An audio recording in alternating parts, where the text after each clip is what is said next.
일단 제가 소개를 드릴게요. 예약되기만 2년 서울대학교 병원 재활의학과 정성근 교수님이십니다. 안녕하세요. 반갑습니다. 반갑습니다. 예.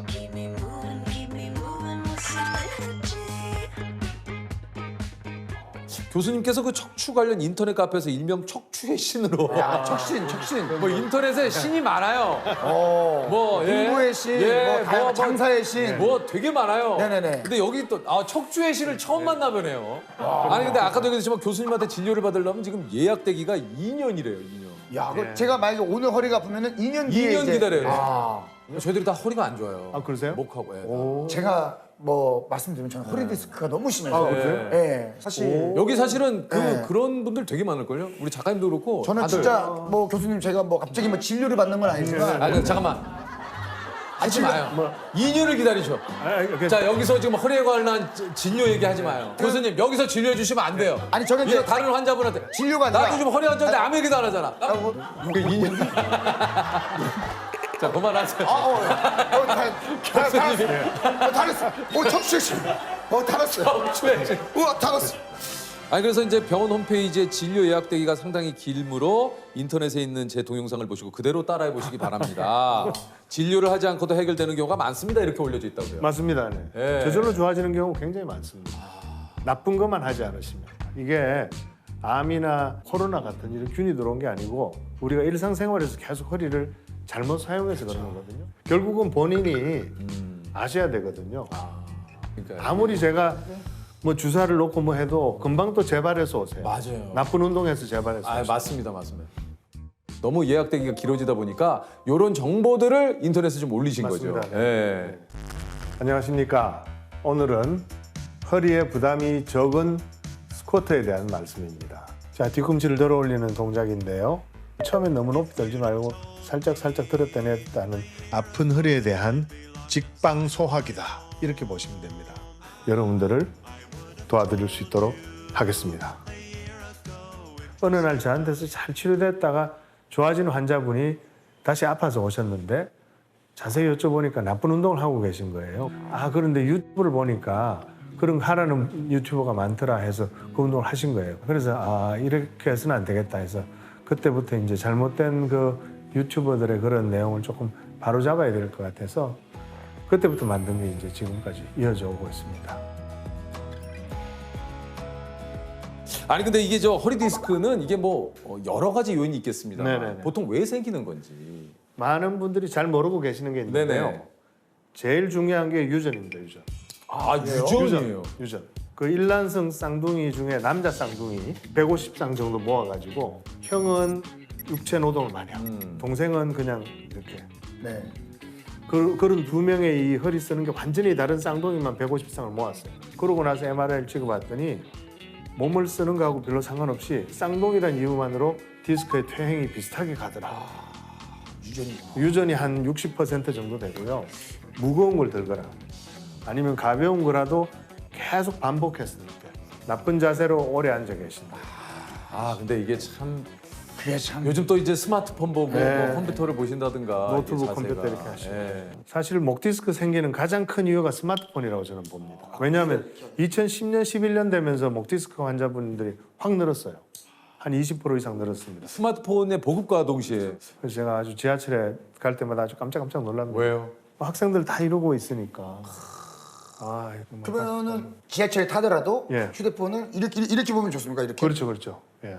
더 높이시면 더 좋습니다. 지하철 손잡이에 갖다 대고 오시면. 근데 이걸 언제까지 들고 있을 수 있을까요? 이러고 있다가 서 계시는 분하고 눈이 마주칠 수 있잖아요. 그럴 수도 있고. 근데 이제 목을 위해서는 좀 약간 예. 최대한 그러면 그거를 좀 알려줄 수 네. 있을까요? 지금 이제 시청하고 계시고 자기님들께 네네. 지금 살짝 스트레칭 할 수 있는 법. 자기 전에 이렇게 살짝. 목에 가장 좋은 스트레칭은요. 사실은 뭐 이런 스트레칭은 오히려 목 디스크에 많이 하죠. 해롭습니다. 안 좋아요? 저는 추천하지 않습니다. 그럼 매일이요. 왜 매일 이거 하는데? 목이 안 좋아갖고 이거 매일 하는. 그래서 여기 계속 뻐근하신 거 아닙니까? 여기 뻐근하시죠? 네. 이 윗등에 곰 한 마리 올라간 것 같아요. 네. 그러시죠? 목 디스크 내부가 찢어지면 그렇게 아프세요. 여기 사람 한 사람이 올라가 있다. 좀 더 심하면 곰 한 마리가 올라가 있다. 이렇게. 이렇게. 예. 이게 허리를 먼저 꼿꼿이 하시고요. 예. 견갑골을 뒤에 붙여서 허리를 꼿꼿이 하고 견갑골을 뒤에 붙이고 턱을 살짝 치켜들면서 위를 쳐다봅니다. 이때 네. 목 주변이 아픈 건 좋은 겁니다. 그래요? 찢어진 디스크가 붓는 통증입니다. 목 주변이 아프면. 근데 아픈데요. 이때 팔이 막 저리잖아요. 네. 그건 좋지 않습니다. 저린데. 팔이 저리세요? 네. 아 그러면 팔이 저리기 직전까지만 가세요. 아. 가다가 팔이만 가세요. 가다가 팔이 아, 저리면 이거 죄송한데 그 언더티 좀 입으면 안 돼요? 아유. 아 여름이라 이거 셔츠도 얇아졌는데 그. 제가 이것 때문에 등이 굽었어요. 이게 숨기려고. 아 그러세요? 하도 뭐 하는 거예요? 그래서 죄송합니다. 이러고 다녀요. 아니 그 좀 완치가 어렵습니까 디스크는요? 이게 어떻습니까? 뭐 수술을 받는 경우도 있고 뭐 시술을 받는 경우도 있고 뭐 네네. 다양한 경우가 있는데. 완치란 게 이제 찢어졌던 디스크가 완전히 붙어서 옛날로 돌아간다. 는 불가능합니다. 아 그럼 불가능합니까? 네. 그런데 저만큼 많이 아픈 분을 좀 뵙기 힘들 정도로 저도 많이 아팠는데 그렇게 극도로 아픈 통증을 한 5년, 6년 가지고 있다가 하나도 안 아프게 되는 게 완치라고 하면 완치가 됩니다. 근데 이게 또 운동을 하면 이게 허리 근력을 좀 강화를 한다. 예, 저도 그 얘기 들었어요. 저도 좀 운동을 그래서 좀 시작을 한 거거든요. 네.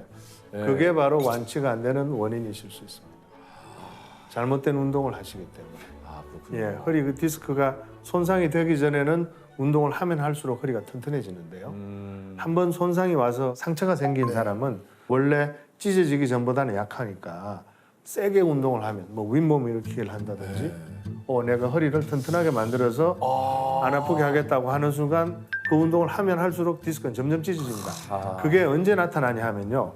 아침에 눈을 딱 떴을 때 허리는 하나도 안 아픈 게 제일 좋은 겁니다. 그래야 그 허리가 낫습니다. 잠자는 동안에 디스크가 붙으니까. 근데 아침에 일어날 때마다 허리가 아프시다는 것은 아주 안 좋은 징조입니다. 오늘 그래서 오늘 그 잘못된 스트레칭부터 이렇게 조금 그 허리에 좋은 운동 네네. 교수님께서 조금 오늘 저희들에게 좀 알려주신다고. 진짜요? 제일 흔히 네. 그 잘못된 운동을 가르치는 게 뭔가 하면요. 아이고. 누워서 무릎을 세운 다음에 이 등으로 바닥을 누르라는 이런 운동이 있습니다. 이게 절대로 나쁜 겁니다. 이게 정말 많은 분들이 이거 하고 계세요. 이게 이제 저 이렇게 한 혹시나- 상태에서 이렇게 올리고 허리를 이렇게 허리로 바닥에 조금 바닥을 붙여라. 예. 복근에 힘이 약간 들어가면서. 약간 들어가네요 복근의 힘이. 예, 이거 나쁜 겁니다. 이거 안 예, 좋습니까? 아주 나쁜 겁니다. 두 번째는요. 예. 이런 거 많이 하세요. 이 다리 잡아 당겨. 예, 이거. 저 이거 예전에 많이 했거든요. 이거 아주 선생님. 나쁜 겁니다. 이거 그 허리 아플 때 이거 운동 많이. 하고 나면 시원한데요. 예. 그 시원한 거는 이제 근육이 좀 풀려서 시원해지는데 그게 한 20분 정도 지속됩니다. 그러고는 디스크 찢어진 통증은 다음날 아침에 오는 거죠. 그래서 아침에 아프신 거예요. 진짜 선생님 그 말씀을 듣고 보니까 제가 이게 허리가 안 좋다 보니까 늘상 이런 운동들 이렇게 좀 이거- 뭐 이런 거. 이거 두 배로 안 좋은 운동입니다. 그러니까 다음 날. 이거에 두 배로 안 좋은 운동. 다음 날 말씀하신 대로 선생님 이거 하고 나면은 뻐근하시죠? 아침에는 막 허리가 너무 아파가지고. 절대로 하지 마십시오. 네 배로 나쁜 운동. 뭐예요, 선생님? 이렇게 해가지고 이거 우리 많이 하는 건데. 이거 네 배로 나쁩니다. 절대로 하지 마십시오. 그래요? 이거 보통 이거 많이 허리에 이거 많이. 저는 강도가 와가지고 목에 칼을 들이대도 절대로 하지 않습니다. 정말입니다. 나쁜 운동입니다. 이건요, 이렇게 누워서 다 하잖아요. 그것도 사실은 추천하지 않습니다. 이게 이제 허리나 이게 그 지금 척추 쪽이 그 건강하신 분들은 이건 뭐 굉장히 좋은 상관없죠. 운동이에요. 상관없어요. 근데 다만 이제 척추 쪽에 사실 뭔가 좀 통증이 있으신 분들은 저희가 지금 알고 있는 저도 지금 교수님한테 처음 들었어요. 이게 좀 허리 안 좋다라는 거. 그러면 중요한 거는 이제 그러면 어떤 운동이 도대체 이게 허리 회복에 좀 좋은 운동인지를 해야 됩니다. 예를 들면 이렇게 하는 거죠. 이렇게 엎드려서 이제 좋은 운동이죠. 좋은 운동이죠. 엎드려서 이제 양손을 야구 바트 잡듯이 이렇게 잡아가지고는 네. 턱 밑에 개고는 코로 숨을 크게 들이십니다. 네네. 그다음에 입으로 숨을 천천히 내쉬는데요. 이거 할 때 제 허리를 한번 보시면 네네. 숨을 들이쉬면 제가 허리가 올라갔다가 숨을 내쉴 때 천천히 내려가면서 이 요추점만 C자 곡선이 만들어집니다. 이게 가장 좀 허리에 C자를 만들 수 있는. 그렇죠, 그렇죠. 이게. 이렇게 해서 이렇게 해서 코로 숨을 깊이 들이쉽니다. 빨리. 그다음에 입으로 숨을 천천히 끝까지 허리가 쑥 쑥 들어가네요. 내려가죠. 쑥 내려가죠. 지금 여기 보시면 허리가 올라갔다가 내쉬어 보십시오. 쑥 내려가죠. 저 쑥 내려가는 그 과정에서 요 추정만이 만들어지는 거거든요. 요 생각보다 교수님 이게 좀 뭐라 그럴까 상당히 좀 편안하면서 시원한데요. 네. 시원해요. 허리 시원해요. 이게 그 안적척의 법칙이 뭡니까? 안적천의 법칙. 안적천의 법칙. 허리를 절대로 구부리지 말라. 안 구부리는 게 제일 좋다. 안 그래서 구부리는 게. 그래서 제가 이제 환자분들께 길 가다가 돈다발이 떨어져 있어서 네. 100만 원 이하면 주지를 마시라. 정말 아 오히려 진료비가 더 들어가니까. 네. 아 100만 원이 하면 주지를 마시라고. 그렇지만 사실 저는 500원짜리도 줍습니다. 그럼 뭐예요? 그러니까 뭐 만 원짜리 하나라도 주어야 되지 않겠습니까? 네, 당연하죠. 그러니까 어쩔 수 없이 주어야 될 때는 적게 구부리고 그다음에 천천히 구부리시라. 예를 들면 뭐 돈이 떨어지는 건 아니지만 어떤 식으로 이제 교수님이 추천하는 자세는 그러니까 어떻게 뭐 주셔야 이렇게 됩니까? 여기 바닥에 물건이 떨어져 있을 때 이렇게 주면 허리가 많이 구부러지겠죠. 그렇죠, 그렇죠. 그때 디스크 쪽이 쭉 찢어집니다. 잘 붙어 들어가던 게 찢어져 버립니다. 그러니까 이렇게 한 1.5초 정도만 찢어집니다. 그렇기 때문에 이런 거 주울 때도 이렇게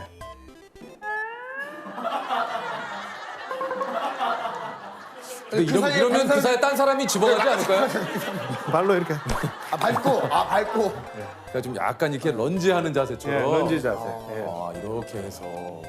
안 아픈 분은 하셔도 됩니다. 아, 우리가 이제 허리를 구부리는 스트레칭은 굉장히 좋은 운동인데 그 운동 능력을 향상시키는 데 좋습니다.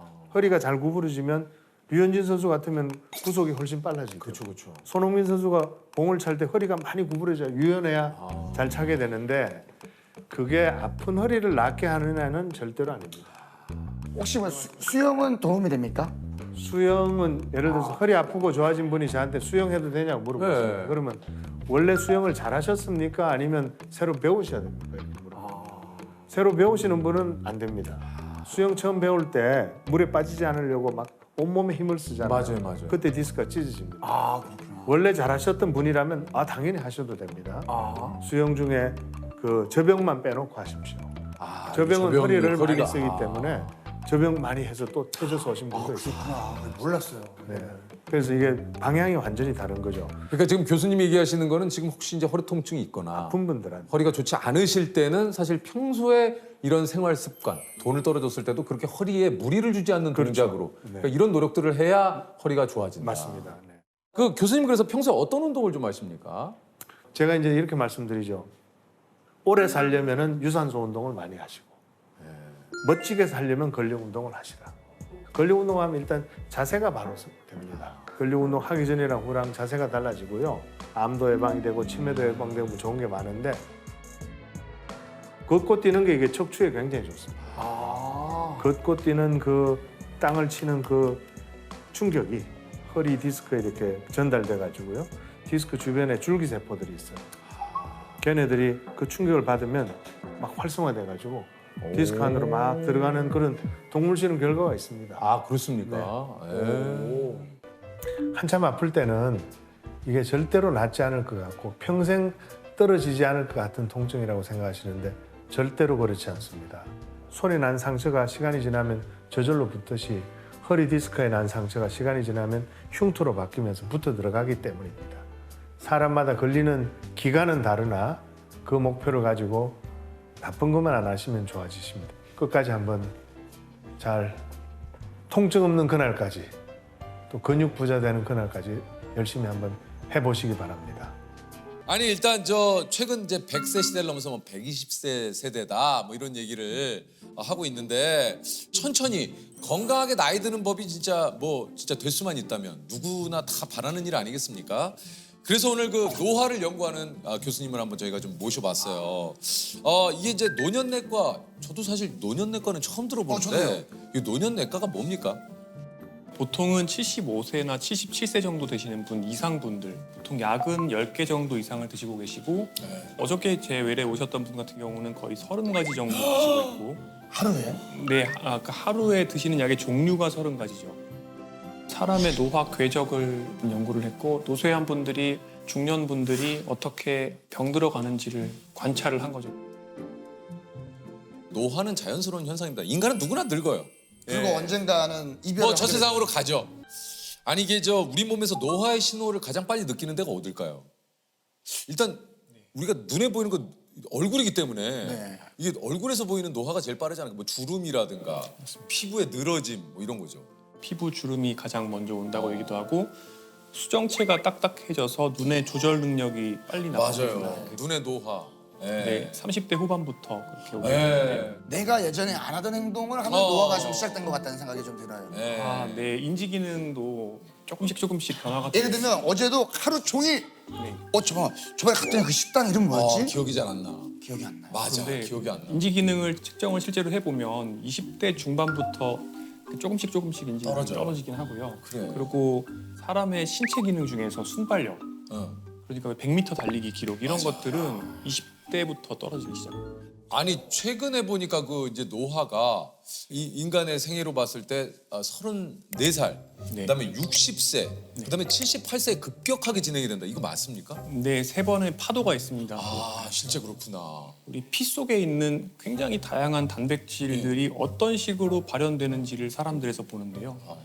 근데 30대 중반부터는 체중이 늘고 그리고 대사 질환이 생기는 방향의 단백질이 발현이 된다고 하면 60대부터는 심혈관계 질환이 생기는 방향 그리고 78세 정도가 되면은 그때부터는 인지 기능이 많이 떨어지는 것과 관련되고 또 노화로 인해서 체중이 빠지는 이런 유전자들이 발현이 많아집니다. 청년기 후반과 중년기에는 그때는 조금 살을 빼주고 대사 과잉을 줄여주는 게 좋고 잘했네. 네, 그리고 그때는 유산소 운동을 또 많이 해주는 거예요. 맞아요. 근데 이제 60대, 70대가 되시면 조금 또 반대로 할 필요가 있습니다. 아, 반대죠. 근력 운동을 해야 네, 되는구나. 근력 운동하시고 맞아. 체중도 늘리고 단백질도 많이 먹고. 단백질 많이 먹죠. 네. 아니 우리 몸에서 좀 영원히 늙지 않는 신체 부위도 있습니까? 그게 실은 암세포가 영원히 늙지 않죠. 아니 왜 암세포는 안 늙어? 암세포에는 텔로머레이즈라는 또 효소가 있어서 네. 텔로미어가 짧아지지 않고 무한히 복제될 수 있습니다. 아 걔야말로 빨리 죽어야 되는 애들 아니에요? 네, 그렇기 때문에 죽지 못하고 한마디로 세포가 미친 건데요. 고장이 나서 무한 증식을 할 수 있는 능력을 획득한 것입니다. 아 참 좀 최근에 그 기사를 봤는데 이제 30, 40대들의 노화 속도가 좀 빨라지고 있다. 이게 이제 사실 의료 기술이 발달을 하면서 기대 수명보다 더 늘어난 거 아닌가 이런 생각이 좀 드는데 오히려 어떻게 30, 40대 노화 속도가 더 빨라지고 있다는 건 뭡니까 이게? 사람이 노화 속도를 결정하는 가장 큰 4가지를 들자면 운동, 영양, 술, 담배거든요. 첫 번째로 사람들의 식습관이 나빠졌다. 그렇죠. 가공식품, 초가공식품을 먹고 또 동물성 지방을 많이 먹고 당분을 많이 먹는다. 두 번째로 신체 활동을 예전처럼 하지 않는다. 젊은 사람들에서 남성은 비만이 50%예요. 그리고 여성은 마른 비만이 거의 전체 여성의 50%예요. 노화 속도를 줄이기 위해서는 이걸 예방해야 한다고 말씀드렸는데 이런 것과 관련된 지표들이 나빠지고 있는 거죠. 그러니까 평균 수명은 증가됐어요. 조금씩. 그럼에도 불구하고 같은 연령일 때 몸의 지병 정도, 만성 질환 정도는 더 나빠지고 있는 거예요. 여러 가지 몸에 이상이 나타나는데도 의료 기술이 발달하고 약들이 이제 뭐 계속해서 좋은 약들이 나오다 보니까 병을 가진 상태로 이제 기대 수명을 쭉 채우는 이런 상황이 되는군요. 옛날에는 생로병사라고 했어요. 예 맞아요. 근데 지금은 생로병 그리고 이 병이 굉장히 길어지면서 병의 개수가 병 되면서 그 다음에 노쇠가 옵니다. 노쇠가 오고 그럼 기능이 떨어지고 간병인이 필요해지고 요양병원 가고 요양원 가고 이 기간이 쭉 늘어나서 10년, 15년 되는 거죠. 그래서 노쇠 다음에 돌봄 요구 그리고 사망이 됩니다. 그러니까 그 기간 뒤쪽 병사가 쫙 늘어난 겁니다. 생로병사인데 생로병. 네.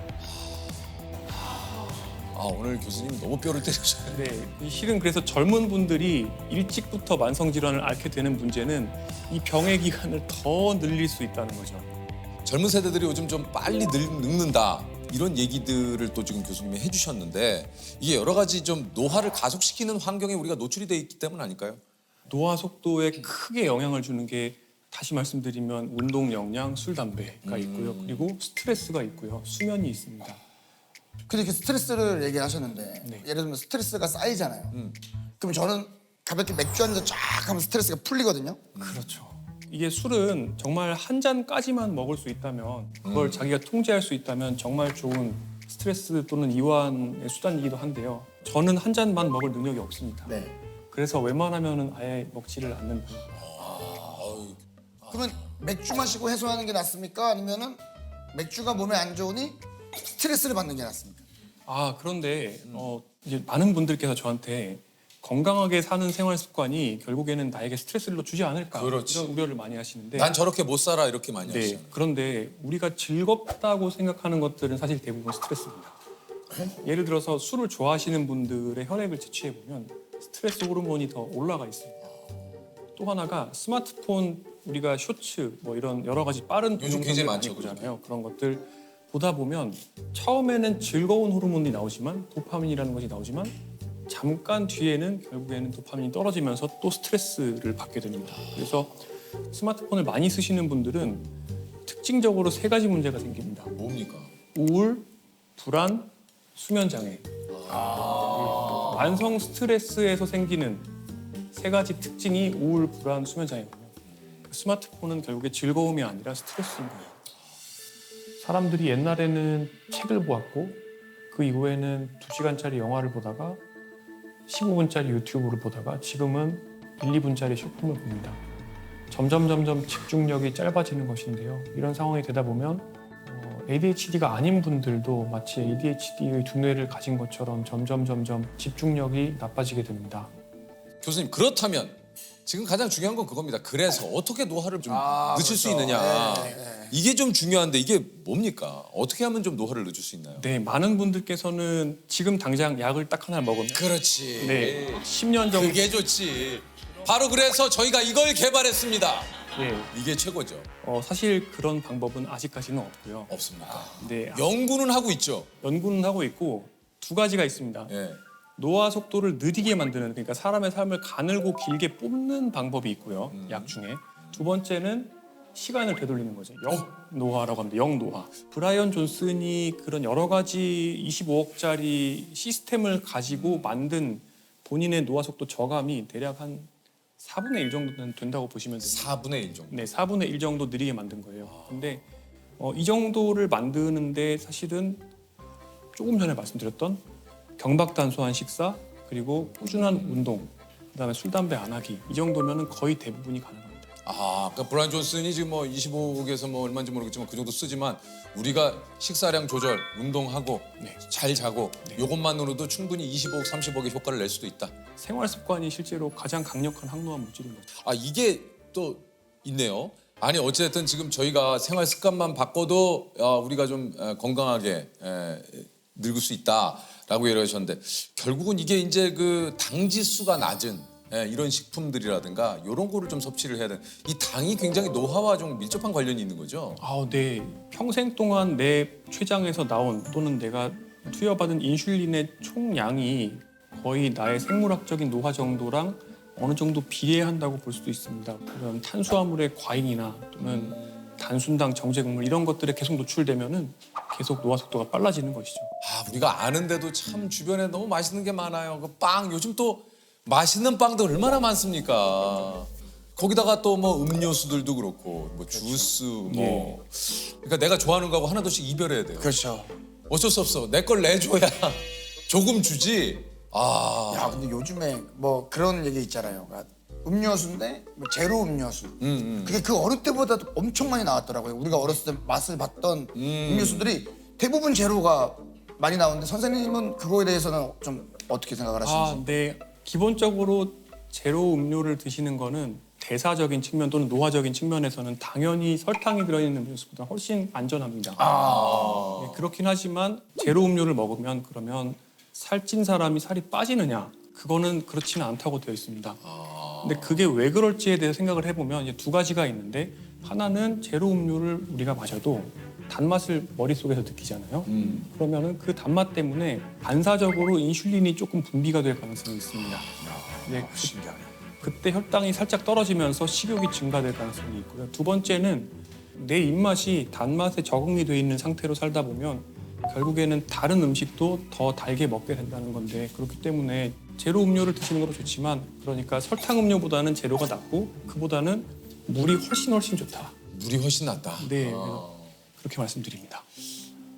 가장 안 좋은 음식들이 단순당과 정제국물이라고 제가 항상 말씀드립니다. 더 나쁜 것은 그런 것들을 액체로 먹는 것이죠.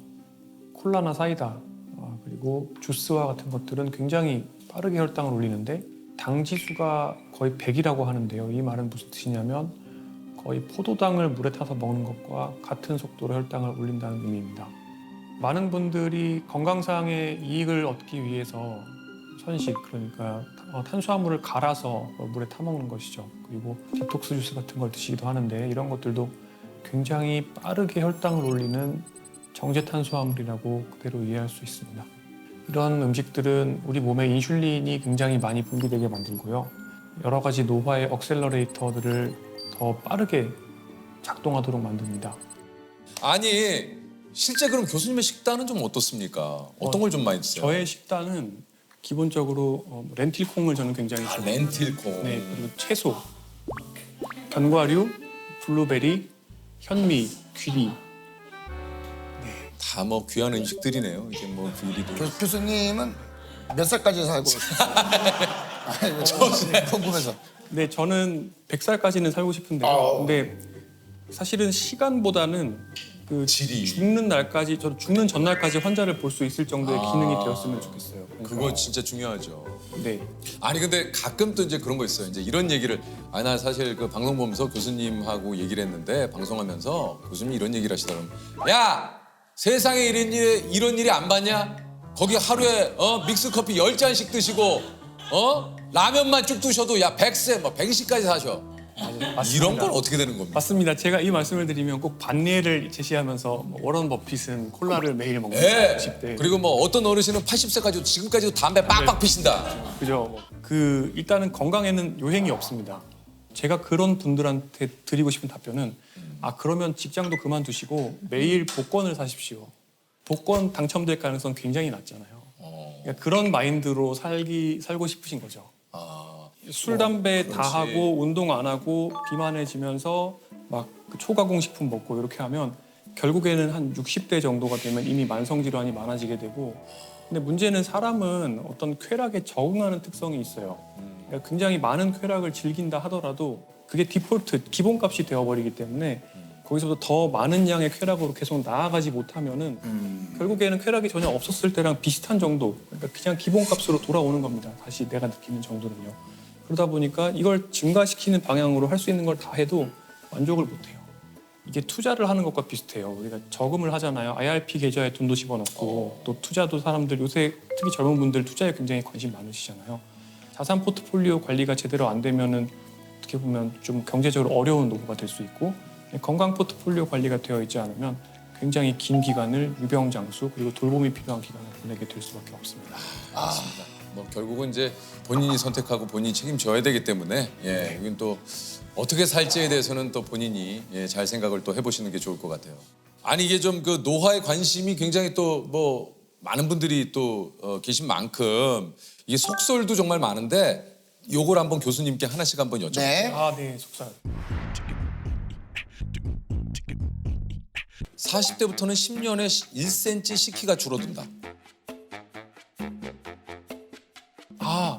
이거는 오고요. 그러니까 줄더라고. 제가 줄었어. 약간 세모일 수 있지만 어쨌든 5에 가깝습니다. 왜냐하면 인구 평균으로는 그 정도가 줄어들지만 더 빨리 줄어드는 사람도 있고 더 천천히 줄어드는 사람도 있는데, 근데 더 빨리 줄어드는 사람들은 보통은 뼈 밀도도 나쁘고 조금 더 자세도 안 좋거나 근육량도 적거나 좀 더 빨리 노쇠해질 가능성이 있어요. 자, 다음입니다. 너무 격한 운동. 그러니까 격한 운동은 오히려 노화를 부른다.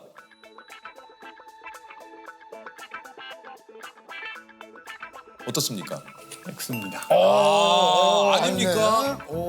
네, 격한 운동은 노화와 연관이 되어 있는 활성산소가 많이 만들어지게 만들긴 하지만 오히려 격한 운동에 의해서 발생하는 활성산소는 우리의 노화를 늦춥니다. 미토콘드리아의 건강을 좋게 만들어주고 또 우리 몸에 있는 여러 가지 찌꺼기들을 제거해주는 효과가 있습니다. 그리고 격한 운동을 오랫동안 유지한 전문 운동가들을 보면 80대, 90대가 되었을 때 신체 기능과 인지 기능이 젊은 사람들의 거의 버금갈 정도가 됩니다.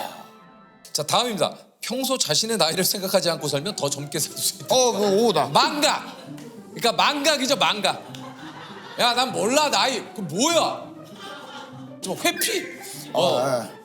난 나이가 없어. 약간 저는 오라고 좀 봅니다. 이거. 네네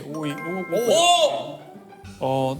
비슷한 디자인으로 연구를 했던 적이 있는데 네네네. 요양원에 계시는 어르신들을 과거의 환경으로 꾸며놓으니까 그분들의 행동이나 인지 기능이나 이런 것들이 개선되었다라는 연구가 있어요. 그런 연구가 있고 그래서 어떻게 보면 내가 나이가 들었다라고 생각을 하고 거기에 매몰돼 있는 것 자체가 좋지는 않죠. 요거 어떻습니까? 외로움을 잘 느끼는 사람이 더 빨리 늙는다. 그것도 사실입니다. 오입니다. 왜냐하면 이거는 여러 가지 연구 결과가 있는데 최근에 어떤 얘기를 제가 신문기사에서 봤냐면 외로움을 심하게 느끼는 것은 담배 하나 피는 정도의 가속노화 효과가 있다라고 하는데 사회관계망 정도가 실제로 생물학적 노화 속도랑 관련이 있다는 연구들이 있습니다. 그렇군요. 약간 노년내과라 가면 막 또 그런 얘기도 많이 하신다고 그래요. 영양제 뭐 먹으면 되냐고. 네. 어딜 네. 가도 그걸 꼭 물어보시더라고요. 그렇죠. 저도 안 그래도 끝나고 여쭤보려고 했어요. 정말요? 네. 사실 영양제로 판매되는 것들 중에 노화를 좋게 만들 수 있는 것은 아직까지는 알려진 거 없습니다. 그러면은 교수님은 어떤 거 좀 챙겨 드세요? 그냥 가볍게. 보통 이렇게 다 물어보죠. 그냥. 아니 뭐 그러면은 교수님은 뭐 드세요? 네, 뭐 드세요? 아니 뭐 드시는 거 있을 거 아니에요? 예. 네, 저는 먹는 게 없습니다. 없어요? 비타민 C. 네, 먹지 않습니다. 아 진짜요? 네. 그러면 어떤 거 식사만? 귀리, 귀리, 멘틸콩. 아 그런 것들 다. 네. 제가 블루베리랑 견과류는 먹습니다. 대한민국 성인 7분 가운데 1명이 당뇨를 앓고 있다. 이게 사실입니까? 네, 사실입니다. 네? 최근에는 또 조사를 해보니까 6명 중에 1명이다 이런 이야기가 나올 정도로 굉장히 많고요. 그리고 그 합병증이 있는 상태로 진단되는 경우도 많이 있는데 그때까지 자기가 당뇨병이 있는지를 모르는 사람이 또 한 3분의 1 정도 될 정도로 아까 소리 없이 찾아온다고 말씀하셨는데 예. 굉장히 그 문제가 되고 있는 질병입니다. 도대체 당뇨가 어떤 병인가? 네. 이게 말 그대로 우리의 있다. 소변에 당이 있다 그런 얘기입니까? 예, 정확합니다. 그러니까 소변에 당이 있는데 소변에 당이 있으려면은 혈액 중에 포도당 농도가 올라가 있어야 돼요. 정상보다 높으면 소변으로 빠져나오게 되는데 그래서 당뇨병이라고 이렇게 부르고요. 기원 5세기경에 인도에 화타와 편작이라고 불리는 의사들이 있어요. 유명한 네네네. 사람이. 이분들이 당뇨 환자의 소변을 처음으로 찍어 먹어봤어요. 네. 달더라. 그래서 당뇨병이라는 말이 생겼거든요. 그분들이 찍어 먹어보면서 예, 예. 실제로 변이 좀 달다. 소변이. 소변이. 네. 변이 아니고. 변을 찍어먹기는 큰 용기가 소변이. 필요해. 작은 변이. 당뇨병도 하나의 병이 아니라 1형 당뇨병, 2형 당뇨병, 임신성 당뇨병, 특이형 당뇨병 이렇게 4가지로 구분을 하고 있습니다. 당뇨병도 이렇게 여러 가지가 좀 있네요. 예, 여러 가지가 있습니다. 아니 그렇다면 이게 저 당뇨의 증상들 어떤 네. 게 좀 있습니까? 증상은 굉장히 다양한데요. 이 혈액 중에 포도당 농도가 높으면 소변으로 빠져나오는데 포도당은 물귀신 같은 그런 게 있어요. 혼자는 못 나가고 물을 끌고 나갑니다. 그러면 소변량이 많아지고요. 소변을 자주 보지요. 그리고 먹었는데 소변으로 나가버리니까 허기지죠. 허기지죠. 자꾸 먹으려고 그러고. 그리고 물을 또 많이 마시게 되는. 또 물을 마시는. 이걸 우리가 삼다증이라 그래서 다뇨, 다음, 다식 이렇게 부르고 있고요. 그리고 체중이 잘 먹는데도 빠지는 그런 증상이 있습니다. 그 화장실에 좀 자주 가는 분들 있잖아요. 네. 그분들도 약간 그게 뭐 다 그런 건 아닌데요. 아니죠. 다 그런 물을 많이 먹어서 자주 가시는 분이 계시고. 조셉이 지금 예. 화장실 자주 간다는 거 얼굴이 좀 어두워졌는데. 네. 왜냐면 제가 네. 꼭 중간에 일어나서 네. 화장실을 제가 네. 다녀오거든요. 예. 그게 습관성인 건지 이게 좀 걱정이 돼서 아마 네. 주무시기 전에 물을 많이 드실 가능성이 있을 것 같아요. 예. 네. 그렇긴 하네요. 네. 네, 네. 그러니까 요즘에는 저보다도 후배들이 있거든요. 막 30대 초반 친구들. 이 친구들도 당뇨 아니 증상이 있다고 하더라고요. 진짜 우리 조셉도 네. 지금 얘기한 대로 사실은 요즘 20, 30대 젊은 분들도 네. 당뇨가 있다고 하더라고요. 젊을 때 당뇨병에 걸리면 오랜 기간 고혈당에 노출되면서 시력 상실이나 콩팥병 등 합병증 발생 위험도 그만큼 커진다는 겁니다. 예, 과거에는 성인병이라 그래서 네. 되게 40, 50대에 생기는 맞아요, 병이라고 맞아요. 했는데 요즘은 20대, 30대, 그 10대에서도 이제 소아당뇨. 당뇨가 생기는데 진짜요. 2030의 당뇨병은 최근에 아주 급증을 하고 있습니다. 그래서 20대는 40% 정도 과거 10년 전보다 증가됐다. 그리고 30대는 과거 10년 전에 비해서 한 30% 정도 증가되었다고 하기 때문에 큰 문제가 되고 있습니다. 이게 특히 당뇨가 무서운 게 또 합병증. 아 맞아요. 맞아요. 이게 어떤 합병증이 있습니까? 제일 대표적인 것이 눈, 망막에 이제 실핏줄이 터진다든지 해서 눈이 잘 보이지 않게 되거나 실명하게 되는 경우가 있고요. 그다음에 콩팥, 콩팥에 문제가 생겨서 이제 투석을 하거나 신장 이식을 받아야 되는 그런 일도 잘 생기고 신경의 합병증이 생기는 수가 있고요. 그 외에 심혈관 질환이라 불리는 심장에 있는 관상동맥 질환, 뇌혈관 질환, 그리고 말초동맥 질환 이런 합병증들이 잘 생깁니다. 합병증 얘기 들으니까 갑자기 또 가슴이 철렁 내려앉는 게 이게 막 이게 아니 이게 어떤 증상이 있을 때 당뇨를 의심할 수 있는지 한번 체크를 한번 해보도록 하겠습니다.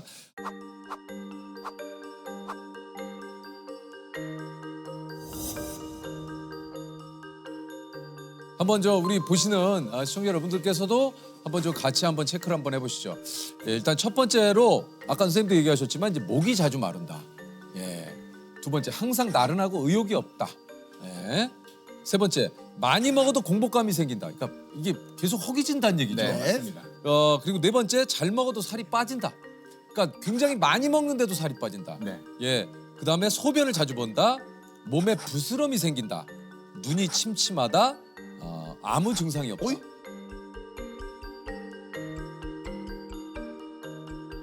아무 증상이 없는데도 이거 체크해야 됩니까? 건강 검진을 많이 받으시거든요. 특히 우리나라에서는. 그렇죠. 그래서 검사 결과 혈당이 높다라고 해서 찾아오시는 분들이 대부분입니다. 네. 아무 증상 없이 오시는 분들이 더 많습니다. 네. 당뇨가 유전이다. 예, 이런 얘기가 또 있지 않습니까? 이게 이제 우리 부모님이 당뇨라 난 좀 조심해야 돼. 이런 얘기들도 좀 주변에서 많이 하시고 어떻습니까? 이게 100% 유전입니까? 우리 당뇨병 중에서 제일 많은 거는 2형 당뇨병인데 2형 당뇨병 같은 경우는 부모님 한쪽이 당뇨병이 있으면 내가 당뇨에 걸릴 위험이 2배가 증가가 돼요. 그리고 두 분이 다 당뇨가 있으면 거의 한 4배 정도까지 증가될 수 있기 때문에 유전적인 성향은 강하다라고 말할 수 있고요. 하지만 조선시대나 지금이나 우리 유전자는 크게 변하지 않았어요. 과거에도 당뇨병 관계된 유전자가 있었는데 당뇨가 없었기 때문에 환경적인 요인이 강하다. 이전에는 다 걸어 다녔는데 지금은 자동차를 이용하고 계단도 에스컬레이터나 엘리베이터를 이용하잖아요. 심지어 헬스클럽 가면서도 에스컬레이터 타고 올라가세요. 네, 그런 건물이 그렇기 있죠. 때문에 확실히 당뇨는 팔자가 아니라는 거죠. 환경적 요인이 강하고 권총의 비유를 든다면 우리가 당뇨병 유전자를 가지고 있는 사람은 총알이 장전이 돼 있는 사람이에요. 당뇨병 유전자가 없는 사람은 그 총알이 장전이 안 돼 있고 하지만 방아쇠를 당기는 거는 본인입니다. 그러니까 식이 요인 그리고 운동을 잘 안 하게 되는 그런 생활 습관에 따라서 그 방아쇠를 당기는지 아니느냐가 결정되기 때문에 우리가 뭐 집안에 당뇨병이 있다고 해서 너무 실망하지 마시고 잘 노력하시면 방아쇠를 안 당길 수가 있는 거죠.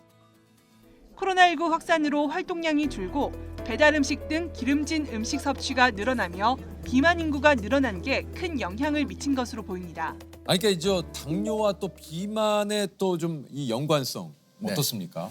아주 밀접한 연관이 있습니다. 그래서 여러 가지 그 비만과 동반된 그 인슐린 저항성이라는 게 있는데요. 인슐린 저항성이라는 거는 그 인슐린이 만들어지긴 하지만 작용을 잘 못하는 상태인데 비만, 특히 복부 비만이 있을 때 그때 인슐린 저항성이 증가되는데요. 그러면 인슐린은 나오긴 하지만은 작용이 떨어져 있는 거죠. 그래서 혈당이 올라가고 다른 합병증들이 잘 생깁니다. 마른 사람은 또 그렇다고 당뇨병에 안 걸리느냐? 이건 어떻습니까? 비만은 인슐린 작용의 문제인 인슐린 저항성과 관계되고 마른 사람이 생기는 당뇨병은 인슐린 분비가 잘 안 되는 거예요. 그렇기 때문에 마른 사람임에도 불구하고 당뇨병은 생길 수는 있습니다. 네. 그러니까 마른 사람이라고 해서 나는 뭐 당뇨, 몸 체중 관리 잘하고 있어 해서도 이게 또 방심하면 안 되는 거군요. 네. 이게 좀 그 당뇨를 피할 수 있는 한편으로는 또 좀 잘 다스릴 수 있는 식습관 이게 좀 어떤 음식을 좀 먹어야 됩니까?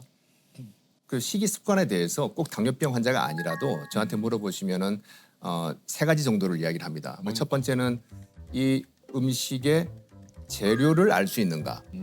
그 말은 뭐냐면 가공식품 같은 경우는 뭘로 만드는지 잘 모르잖아요. 모르죠. 근데 신선한 재료로 지금 만든 음식은 다 재료를 알 수가 있습니다. 그래서 신선한 음식을 먹자는 이야기고요. 둘째는 총천연색의 식단을 가지자. 청천연세계 식당. 예, 그러니까 미국 그 심장 학회에서는 eat more colors. 그래서 색깔을 더 많이 먹으라라고 하는데 이 그 식판에 놓여 있는 음식들의 색깔이 다양하면 골고루 먹고 있다는 거예요. 다양하게 먹어라. 라면 같은 경우에도 어떻게 드세요? 이렇게 그냥 끓여 드시면 그냥 벌겋게 보이잖아요. 근데 파송송 계란 탁만 하더라도 좀 일단 더 건강해 네, 보이는 그런 부분이기 때문에 다양한 색채를 먹는다는 거는 뭐냐면 한 가지 영양소, 한 가지 성분에 국한되지 않고 골고루 먹게 된다는 의미가 되겠습니다.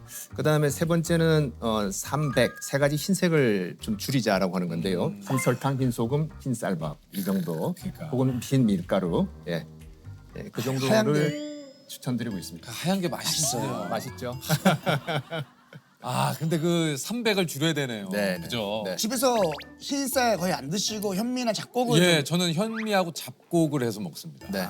예, 그것도 심지어는 어떤 분들은 또 속에서 안 받는다는 분이 계시기 맞아요, 때문에 맞아요. 그럴 때는 백미를 드셔도 괜찮은데 양을 좀 줄이시라고 줄이고. 이렇게 말씀을 드리죠. 네. 이제 300. 예, 뭐 이제 이걸 얘기를 좀 하셨는데 모든 음식이 거의 설탕이 진짜 많이 들어가잖아요. 이게 좀 그 설탕과 당뇨의 연관성은 어떻습니까?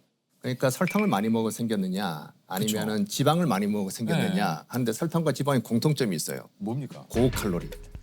예, 고칼로리 음식 그리고 고도로 정제돼 있는 이런 그런 영양소들이기 때문에 그런 걸 많이 섭취해서 살이 찌고 인슐린 저항성이 생기고 운동까지 안 하게 되면은 당뇨병이 잘 생기죠. 네. 이게 요즘 그 제로 음료수 되게 많잖아요. 예, 맞아요. 예, 슈가 제로 재료를 이제 내세우는 그 제품들이 굉장히 많은데 요거는 좀 많이 마셔도 어떻습니까? 이게 지장이 없는 겁니까?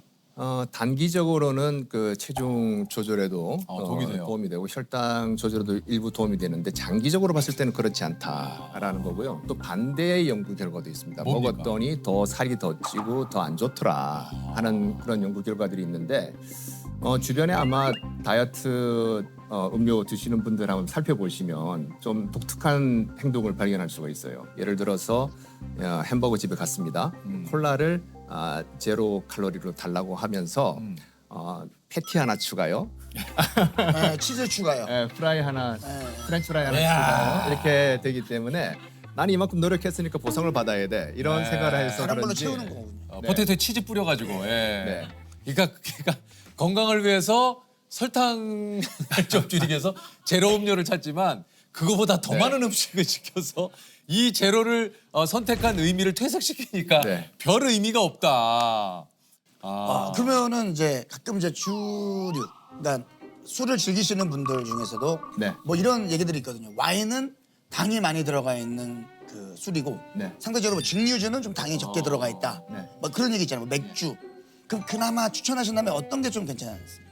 술이 알코올로 돼 있잖아요. 네. 알코올은 지방 다음으로 칼로리 밀도가 높은 지방은 9kcal, 탄수화물은 4kcal인데 술은 7kcal예요. 꽤 높아요. 술이 칼로리가 그렇게 높아요? 높습니다. 그런데 영양소는 없고 칼로리만 있기 때문에 우리가 공허한 칼로리 이렇게 부르거든요. 술은 공허한 칼로리야 그러면 칼로리만 있고 영양소가 다른 영양소가 없다는 겁니다. 뭐 비타민, 미네랄 등등등 이런 게 없이 칼로리만 있다. 칼로리 폭탄이다 이렇게 보시면 되기 때문에 아니 이것도 좀 궁금합니다. 식후에 과일을 꼭 드시는 분이. 맞아요.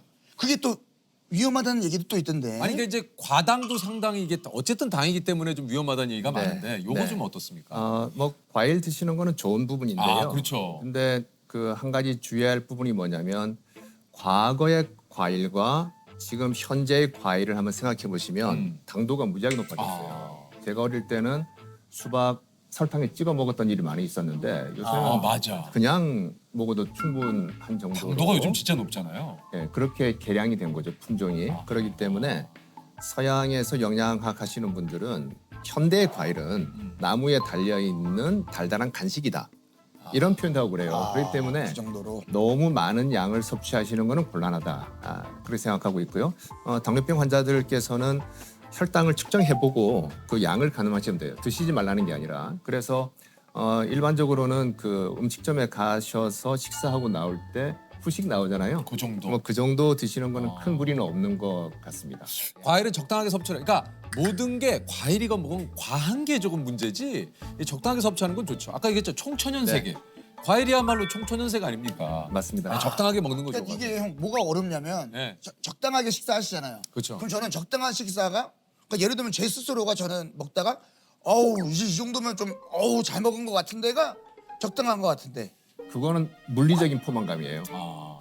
예, 우리는 생화학적인 포만감을 느껴야 되는데 천천히 드시면 알아서 그만 해주는데 빨리빨리 드시면 이게 물리적으로 부풀다가 이거 안 되겠네? 그 포만감으로 멈추게 되시면 살이 많이 찝니다. 아유 어렵다. 네. 아유 너무 어렵다. 아니 근데 이제 밥을 먹는 순서만 바꿔도 이게 혈당 수치를 낮출 수 있다. 네. 생선이나 육류를 먼저 먹고 밥을 먹은 경우와 밥을 먼저 먹고 생선이나 육류를 먹게 했더니 생선이나 육류를 먼저 먹고 나서 밥을 먹은 경우에는 혈당이 덜 올라가는 겁니다. 그러니까 탄수화물 섭취를 뒤로 미루시게 되면 똑같은 음식을 먹더라도 혈당은 덜 올라갈 수가 있습니다. 아 근데 이제 우리의 식습관은 이제 밥하고 같이 이제 생선과 하고 예. 같이 먹어야 되는데. 허겁지겁 빨리 먹게 되면 그렇게 예. 되는 거라서 그 반찬을 좀 맛보시고 그다음에 천천히 이제 밥을 드시게 되면 도움되지 않을까 이게 싶습니다. 그러니까 이제 그 코스처럼 어우, 먼저 그러네요. 샐러드가 나오고, 나오고. 그러니까 혈당 수치를 천천히 올리는데 네. 탄수화물부터 먹으면 혈당 수치를 확 올려놓고 시작을 하니까. 그렇죠. 아. 그래서 제 환자 중에 어떤 분은 그 코스를 드시는 순서대로 가면 좋긴 좋은데 처음에 식전 빵을 주는 데가 있어요. 맞아요, 맞아요. 그건 나중으로 미루는 분들 그걸로 또 계세요. 배 채우죠. 예. 빵 좀 더 주실래요? 네, 빵좀 주시고 먹고 잼에다 찍어 먹고. 예. 네. 빵 추가됩니까? 네.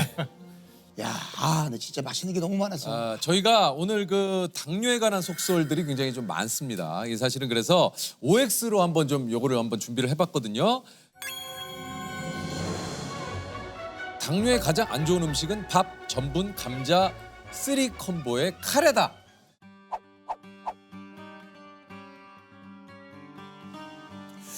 이거는 제가 조금 헷갈려서 이렇게 세모입니까? 하고 싶은데요. 그 전분이 많이 들어가 있는 거는 이제 혈당을 올리는데 문제가 될 텐데 카레는 인도를 중심으로 해서 많이 연구가 됐어요. 그 카레를 만드는 성분 중에 하나 강황이 있는데 맞아요. 강황에 컬큐민이라고 하는 성분이 있는데 이건 오히려 당뇨병을 예방하는 효과가 있다라고 이야. 하기 때문에 카레를 드실 때 너무 전분을 많이 넣게 되면은 이제 그 자체는 나쁠 수 있지만 카레 그 자체는 크게 문제는 없지 않나라고 보고 있습니다.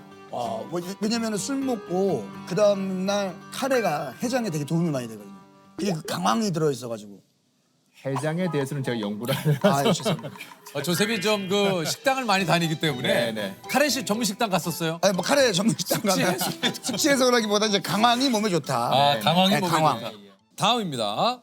가족력이나 비만 없이 갑작스럽게 발달한 당뇨는 췌장암의 신호이다. 오? 네. 예, 맞습니다. 특히 연세 드신 분들 중에서 특별히 가족력도 없고 그동안 당뇨병의 위험 신호가 없었는데 갑자기 발생한 당뇨인 경우에 아주 일부가 췌장암인 경우가 있습니다. 그래서 저희도 그런 환자분들이 왔을 때 제일 긴장을 하게 됩니다. 이게 가족력도 없고 아무 문제가 없던 분이 갑자기 당뇨가 생기면 네. 췌장은 잘 보이지도 않아가지고 이게 잘 안 그러니까요. 보입니다. 네. 숨어있기 때문에. 초음파를 대도 잘 안 보일 수 있어요. 네. 특히 비만한 분들은 이 췌장이 위장 뒤에 등 쪽에 바짝 붙어 있거든요. 그래서 초음파를 갖다 줘도 잘 안 보이는 경우가 많이 있습니다. 아이고. 다음은요. 당뇨는 치매를 불러일으킨다. 네, 뭐 인과관계가 있다는 건 아니고 어떤 연관성이 있다는 건데요. 그러니까 치매가 뭐 인구 1000명당 9명 정도 생긴다면 당뇨가 있는 분들은 1000명당 10명 정도 생기는 그런 정도의 위험이라고 보시면 되고요. 이 두 가지가 발병 메커니즘이 좀 비슷한 부분이 있고 그다음 또 하나는 뭐냐면 당뇨 환자들 중에서 혈당 조절을 너무 철저히 하다 보니까 저혈당이 생길 수가 있는데 그러면 우리 뇌 세포가 조금 손상을 받게 됩니다. 네, 그렇기 때문에 저희가 그 연세가 있으신 당뇨병 환자들 볼 때는 너무 철저하게 해서 저혈당이 생기는 수준까지는 가지 않는 거를 또 목표로 삼고 있습니다. 네네네. 제대로 된 운동으로 수명을 늘릴 수 있다. 전 국가대표 재활 트레이너이자 회복운동 권위자 홍정기 교수님이십니다. 안녕하세요. 네. 반갑습니다. 안녕하십니까. 반갑습니다. 그래서 이제 교수님이 스포츠 재활 트레이너를 제대로 해보려고 미국 유학을 가셨다고 그래요. 네. 예. 와, 13년을 계셨어요? 네, 13년 동안 교수가 돼서 있다 보니까 한 13년.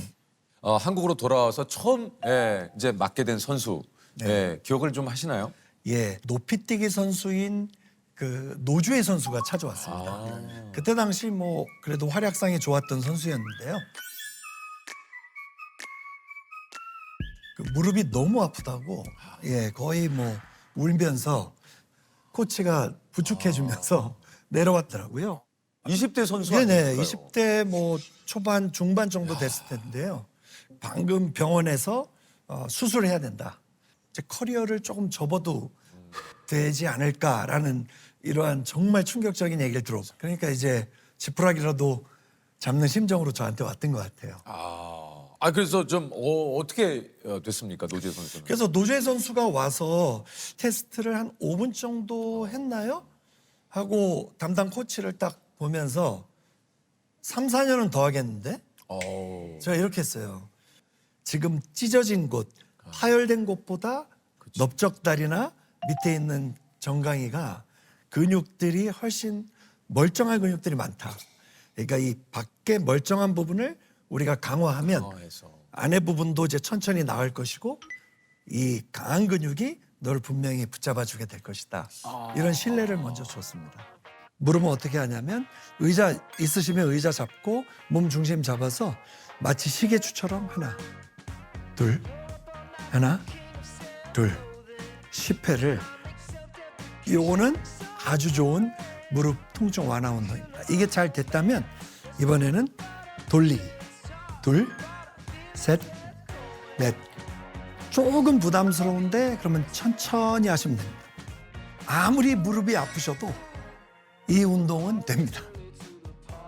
아니 어쨌든 이렇게 재활을 해서 우리 노재 선수는 진짜 선수 생활을 더 3년 이렇게 했나요? 예, 그 재활이 진행되고 그 해 전국체전에 기적적으로 우승을 했습니다. 그러니까 이제 주변부를 강화해서 요즘 이제 가끔 어디가 아파서 가면 이제 그런 얘기들을 하시거든요, 선생님이.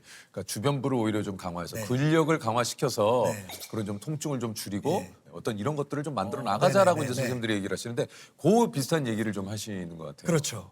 그때 당시에는 그렇게 많이 얘기 안 했던 방법이었습니다. 저는 허리 디스크가 있거든요. 그래서 여쭤봤더니 이제 시술도 할 수 있지만 시술보다는 허리에 있는 근력을 좀 더 그 강화를 얘기 많이 시키면 하시죠. 그게 그 허리 디스크를 좀 보호해 주는데 도움이 될 것이다. 이런 거랑 비슷한 겁니까? 아주 흡사한 거고요. 실제적으로 허리에 영상의학적으로 디스크가 튀어나오신 분들이 많은데 운동만 잘 하시면 그쵸. 사실은 안 아프게 잘 생활하시는 분들이 있고요. 결국 그런 분들은 허리와 골반 주변에 근육을 잘 관리하신 겁니다. 허리를 편안하게 해드리는 운동 보여드리겠습니다. 여기 보이지 않는 훌라후프가 있다고 생각하시죠. 다리는 11자로 딱 놓고요. 가볍게 골반에다 손 대시고 훌라후프를 요만큼만 그리는 겁니다. 조금만. 작게 한쪽으로 5개, 한쪽으로 5개. 여기다가 발 앞이 안으로 가게 이렇게 무릎이 모이는 자세를 만들고요. 동일하게 또 돌려요. 하면 할수록 돌아가는 속도도 빨라지고 범위도 커집니다.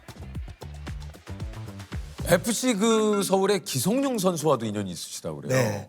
영국의 뉴캐슬 팀에 있을 때 무릎이 좀 불편해서 교수님께서 좀 하시는 재활을 받고 싶은데 어떤 방법이 있냐 그렇게 연락이 오셨더라고요. 네. 그래서 지금 전화로 한 1시간 반 했던 것 같아요. 통화를요? 자기 증상을 설명하고 지금 오실 수 없으면 저를 데리고 가면 제가 해드리겠습니다. 근데 여기서 이제 자꾸 드는 생각이 비용이 얼마까요? 네.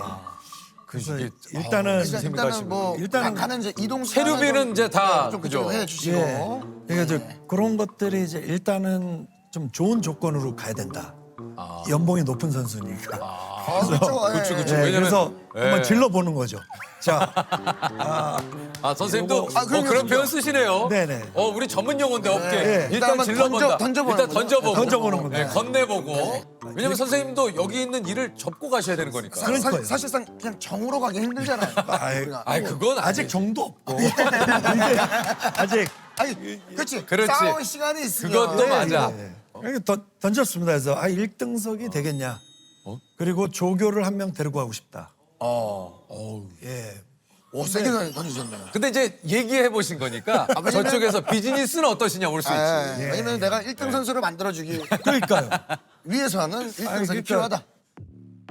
아니 어쨌든 이렇게 해서 이제 영국의 기성용 선수에게 이제 가셨는데 갔는데 여전히 그 무릎이 아파서 몇 개 동작이 잘 안 됐습니다.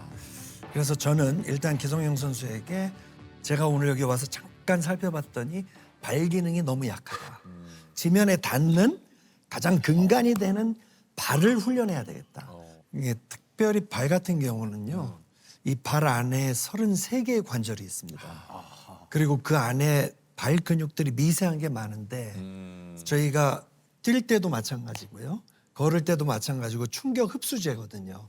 근데 이게 굉장히 방치돼 있습니다. 그래서 무릎 관절이나 위 관절이 별로 안 좋은 선수들은 발만 잘 훈련하면 확실히 이 불편감이 떨어지고 뛰는 속도도 좋아지는 것을 저는 그래서 발 훈련을 시작했습니다.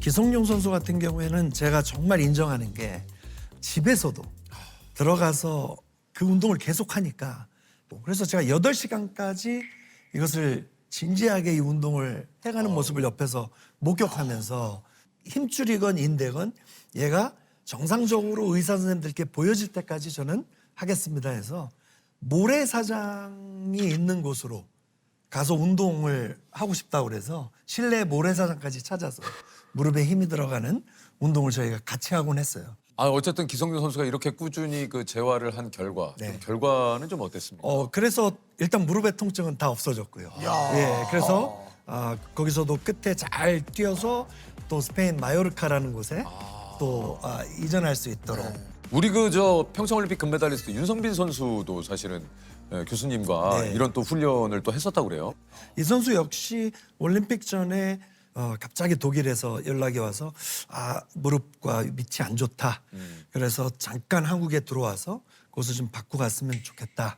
그래서 보시면 알겠지만 썰매를 타고 굉장히 짧은 시간을 확 소리 지르면서 막 그 발에 힘을 올리고 무릎을 안정화하는 훈련을 잠깐 해줬던 그런 경험이 있습니다. 발을 이렇게 세워서요.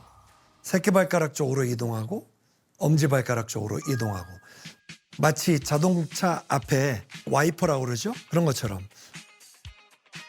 이번에는 이런 식으로 발가락의 바닥을 누르면서 발가락이 펴지게 하고 이번에는 발가락의 등 부위가 내려가고 그래서 이 운동은 발등, 발목 앞쪽의 근육을 다 이완시켜주고요. 발 뒤쪽에 있는 근육도 쫙 늘려주는 운동입니다. 혈당 관리에도 도움이 되는 설탕 뽀개기 운동이 있어요. 네, 이게 영어를 좀 써도 되죠. 예. Sugar breaker, 예. sugar breaker, 설탕 깨기입니다. 예. 그러니까 영어 뭐 이렇게 어려운 언어 아니었지만 그래도 어쨌든 예. 발음이 굉장히 발음이 역시 슈거. 좀 다릅니다, 선생님. 13년 있다 왔습니다. Sugar breaker. 예, breaker. 식후에 당이 막 돌아다니니까 요즘 그 혈당에 관한 관심이 네. 많죠. 자, 그래서 좀 알맞은 운동을 하게 돼야 혈당이 조절되고 안정화가 됩니다. 어떤 겁니까? 아주 간단한 건데요. 처음에 선 자세에서 이렇게 발목만 살짝 발목만? 이렇게 뒤꿈치만 올립니다. 그리고 여기서 다음 거 올리고 다음 거 올리고 이렇게 이렇게. 하나, 둘, 하나. 아직은 빠르지 않게 하나, 지금 벌써 7, 우리 3개 더. 촬영장에 지금 한 5분이 지금 벌써. 이게 근데 생각보다 이게 그 집에서 TV 보면서 하는 게 너무 좋겠는데요. 이게 만약에 중심 못 잡는 분들은 의자 잡고 이거 잡고 하시면 좋을 예, 것 예. 같아요. 의자 같은 거를 하나 잡으시고요. 예. 오, 좋다, 이거. 이렇게 하시면은 딱 좋을 것 같습니다. 예. 그다음에 우리 여기다가 살짝만 한번 에너지를 넣어서요. 요거 제가 이거 누르면서 우리를 약간 점프 뛰어보자고요. 이렇게. 이렇게 예, 아주 잘하시는 거예요. 예, 이게 좀 어려운 이렇게. 동작인데, 예. 이렇게. 이제 예열이 됐으면, 예, 그래서? 빠르게 가는 겁니다. 하나, 둘. 둘, 하나, 둘, 아, 이거 하나. 손도 움직여 볼까요? 같이, 예, 이렇게, 이렇게. 오, 이게 제자리에서 오, 이거 이런 식으로, 유산소네. 이런 식으로. 근데 이거 거의 운동이에요. 네. 이거 해보시면 아시겠지만 별거 아닌 게 아니고 점심 식사하시고 사무실 들어오셔서 그대로 앉지 마시고 요거 딱 잡고 3분에서 한 5분 정도 5분 하시고 만약에 앉아 계시다 그러면 앉아서도 이게 되거든요. 앉아서도 앞 사람한테 얘기하다가 회의 중에도 아 그게 어떻게 된 거야? 아 그랬던 거야? 아, 밑에는 아무도 모르니까 지금 위에 일어나는 거 요거 그대로 이렇게 쉽지가 하시면 않을 것 돼요. 같은데. 예, 어쨌든 이게 잠깐 했는데도 좀 약간 힘이 생긴 느낌? 그리고 종아리에 약간 힘이 많이 들어갔어요. 힘이 들어갑니다. 진짜. 아니 실제로 그 종아리의 이 근육이 되게 중요하다고 하더라고요. 네, 요게 가자미근인데요. 특히 가자미근은 우리가 걸을 때 우리를 잘 안정화시켜주는 근육입니다. 맞아요. 잘 중심을 잡아주는 네. 근육인데요. 미국의 휴스턴 대학에서 가자미근만 이렇게 썼을 때 혈당이 쭉 떨어지는 것을 아 이게 혈당이 떨어져요? 떨어집니다. 아, 제가 이거를 해보니까 제가 평소에 교수님을 팔로우하고 있었거든요. 아유, 영광입니다. 그래서 제가 이게 궁금해가지고 SNS에 운동법도 올려주시고 너무 반가. 이거 요게 거북목 탈출 운동도 있어요, 교수님? 예, 네, 저도 공복이에요. 아유, 저도 목이 안 좋아가지고. 많은 사람들이 시간이 의자에 앉아 있는 시간이 길어지면 약간 이렇게 이제 주물어지는 제가 거예요. 그래요. 그래서 앉아 계실 때 방송할 때 곧바로 적용하실 수 있는 게 앞으로 손을 내밀면서 그냥 구부리는 일부러 더 구부리는 겁니다. 이렇게요. 예. 그다음 얘를 끌고 와서 이렇게. 예. 그래서 등을 일부러 구부렸다가 그러니까 손을 이렇게 한번 해보실래요? 손을 이렇게 했다가 이렇게 아, 요렇게만 해도 좋네. 예. 이렇게 했다가 이렇게. 아우 시원해. 어우 시원. 다시 맞아요. 관절을 해독하는 느낌으로 이렇게 와서 이렇게 해서? 예, 이렇게 우리 뭐 요거 진짜 과하지 않게 딱 자리에서 하게 딱 뭔가 좋네요. 기지개보다 더 좋은 것 같아요. 그렇죠. 너무 좋아요. 예, 연속적으로 한 10회 정도 하시면 그러면 허리도 펴고 좋네요. 등도 펴고요, 목도 살짝 혈액 순환도 잘 되고요, 아주 시원합니다. 예. 근데 하여튼 주의사항은 아니 또 많이 늙었네 지금. 주름이 지금. 맞아요. 이렇게 하고 근데 얼굴도 이렇게 웃으면서 하면 좋겠네요, 맞죠? 이렇게 예, 웃으면서. 웃으면 하면 좋은데 하여튼 주의사항은 너무 과하게 하시면 안 됩니다. 요거는 진짜 저도 좀 뭐 많은 분들이 알고 계실 텐데 나이가 들수록 1년에 한 1%씩 근력이 좀 이 근육이 빠진다. 네네. 이게 실제 그런 건가요? 연구를 통해서 나타났죠. 정확하게 이제 39세. 그게 이제 그 분기점이 될 것 같고요. 그러니까 노화의 시작인 그때쯤에 거죠. 그때쯤인 것 같아요. 네. 근데 이게 이제 좀 저희가 1% 정도 그거 이뤄주지, 이 삶의 경험과 함께 이뤄주지 그러면 안 되는 게 1%에서 2%의 근육이 저희 다리에서 빠져나가면 그러니까요. 4에서 6%의 근력이 빠져나갑니다. 근력이 빠져나가. 근육이 1% 빠지면 근력이 4에서 5%가 예, 빠진다. 조금 더 나가서 1% 근육 잃으면 10에서 12%의 파워가 떨어집니다. 그러면 느려지는 거예요. 겨울이잖아요. 살짝 미끄러운 데 다니시면 휘청합니다. 그럼 이거를 채울 수도 있습니까? 저는 한 가지 운동만 하면 어떤 운동을 해야 되나요? 라는 질문을 꽤 많이 받습니다. 사실은. 근데 저는 스쿼시 우리 국민을 살릴 수 있는 운동이라고 저는 강하게 믿습니다. 스쿼트는 아주 간단합니다. 그냥 앉는 거예요. 앉는 거죠. 앉는 건데 어깨가 이렇게 뒤로만 안 가게 앉으면 됩니다. 자, 옆에서 보여드리면 이렇게만 안 앉으면 됩니다. 네. 그냥 앞으로 이렇게 쏟아지듯이. 쏟아지듯이. 예, 아주 정석적인 스쿼트 폼이고 아름다운 스쿼트 폼. 이렇게만 앉으시면 되는 거예요. 요렇게. 예, 내려가는 아주 거는 좋아요. 어디까지 내려가면 좋습니까? 내려가는 게 이제 말씀드릴게요. 이 운동을 안 하셨던 분들이라면 딱 4분의 1만 내려가셔라. 4분의 1. 네, 어느 정도냐면 여기까지입니다. 여기까지. 여기까지. 이거 이렇게. 할만한데? 예. 이러고 요거예요. 할만하죠. 예. 근데 보통 이렇게 하면 이제 트레이너 선생님들 그렇게 하면 안 돼요. 예, 더 앉으시라고. 그러니까 트레이너분들은 또 여러분들에게 돈도 받았고 뭔가를 만들어줘야 되는데 이런 스쿼트를 하시고 한 번 PT 받았다가 저는 3개월까지 쉬는 사람을 봤거든요. 왜냐면 이게 맞는 자세긴 맞아요. 하나 너무 하면 이거 너무 다음날 못 너무 일어나요. 아파요, 네. 다음날. 예. 그래서 저는 지금 시청자들께 돈은 안 받았거든요. 아, 노페이. 예. 예. 그래서 제가 아주 가벼운 레슨을 그래도 드린다면 그러니까 가볍게 좀 하시라는 예. 거죠. 자, 우리가 유치원, 초등학교 가듯이 곧바로 엘리트 선수 스쿼트를 안 돼요, 하시면 안 안 돼요. 된다. 그래서 여기다 놓고 하나, 조금만. 둘, 훨씬 낫네요. 셋, 넷 이렇게 해서요. 한 15회에서 20개 했는데 이거 괜찮다. 야, 이것도 운동이야? 라는 느낌이 들면 성공입니다. 성공입니다. 저희가 무슨 뭐 목표가 있어서 뭐 대회를 준비하거나 그렇죠. 이런 게 아니니까 맞습니다. 시간을 좀 길게 보시고 네. 이 사실 연속적으로 지속해서 이 모든 것들을 꾸준히 하는 게 중요하니까 맞습니다. 그래서 스쿼트 하시는 거를 하루에 100개씩만 하시면 많이 건강해지실 거다. 예. 고맙습니다. 왜 잠을 자야 하는가? 왜 네. 잠이 중요한가? 네. 잠은 생존을 위해서 중요해요. 그쵸. 우리의 이제 신체적인 기능, 건강을 유지하기 위해서 다양한 것을 하게 되는데 어떻게 보면 우리가 매일매일 이런 비슷한 생활을 하기 위해서는 자면서 우리 자신을 복구해야 됩니다. 복구하는데 이제 이게 체온도 유지하고 에너지도 보존하고 이런 실제로 이제 생리적인 작용이 있고요. 그다음에 이제 기억력, 인지 기능하고도 연관이 됩니다. 기억력이라 하면 흔히 이제 뭔가를 학습하면 다 머리에 저장해야 되는 것으로 생각하기 쉬운데 필요 없는 건 버려야 돼요. 그다음에 중요한 거는 남겨서 장기 기억으로 저장을 해야 하고요. 이런 중요한 기능을 자는 동안 저희가 이제 우리 뇌에서 하게 되고 그다음에 면역 기능. 우리 잠 잘 못 자고 이렇게 막 이제 활동을 하시다가 보면 감기도 잘 걸리고 맞아요. 이제 면역력이 떨어져서. 네, 그런 예. 면역력이 떨어져서 그런 경우가 있고 실제로 이제 실험에서 보면 잠을 잘 못 잤을 때는 간염이나 뭐 인플루엔자 이런 예방 접종을 맞아도 항체가 잘 형성이 안 되고 이렇게 면역 기능에 장애가 온다고 하거든요. 또 정신적인 건강에는 우리 감정 조절 뭐 이런 것들도 실제로 자는 동안 이런 것들을 처리하게 되거든요. 감정의 처리들이 이루어지기 때문에 잠은 굉장히 우리 삶에 있어서 신체적, 정신적으로 중요한 기능을 합니다. 저는 한 7시간 정도 자면 좀 괜찮은 것 같아요. 좋은 것 같아요. 네. 7시간.